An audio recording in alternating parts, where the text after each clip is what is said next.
I've been arguing all this year that the race for the Republican nomination is a joke, a farce, pointless.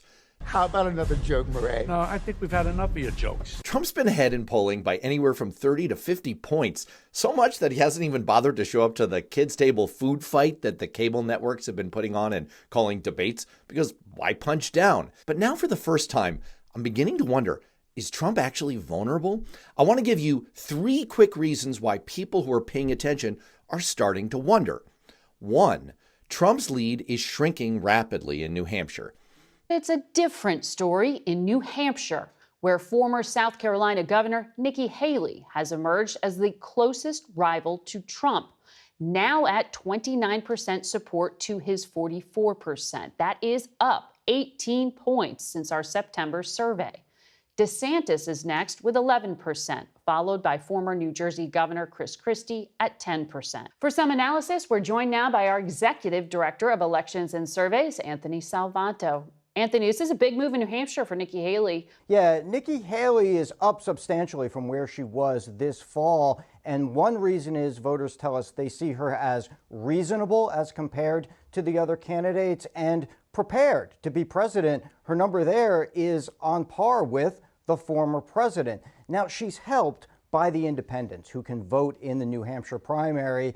And it's not a surprise that she and maybe former Governor Chris Christie are looking to do better in New Hampshire because those independents say they're more amenable to the idea of a candidate who's different from Donald Trump. Now, he's still way out ahead in Iowa, but remember, Iowa is a caucus. It's like, imagine a race for class president in high school where everybody votes by standing in a room and then voting by walking to a corner of the room to publicly declare in front of everyone else who you're voting for. That's literally the Iowa caucuses. It's a high school popularity contest on steroids, and so it's not a great test of how strong candidates actually are. A primary, like New Hampshire, is a much better test, and Trump is beginning to sag there. Number 2, there's reason to believe that Trump is going to do particularly badly in New Hampshire.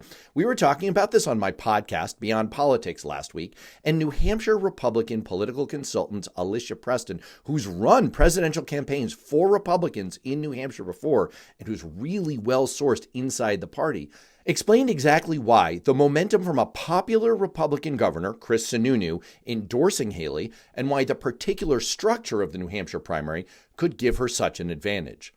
This is huge. Let me tell you why. All right, go ahead. Have that. So in New Hampshire, let's not forget, only 30% of the electorate are Republicans. 40% are independents.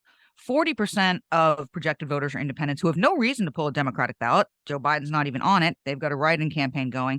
So any independent who votes in the Republican primary is going to pull a Republican ballot. And most of them, the vast majority, are not for Donald Trump, or they'd be a Republican right now.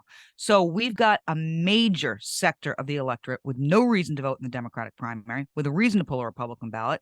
80% of them are not going to vote for Donald Trump. If they coalesce behind one other candidate, then that other candidate can either win, the numbers there, or get a close enough second to rocket out of New Hampshire into other states.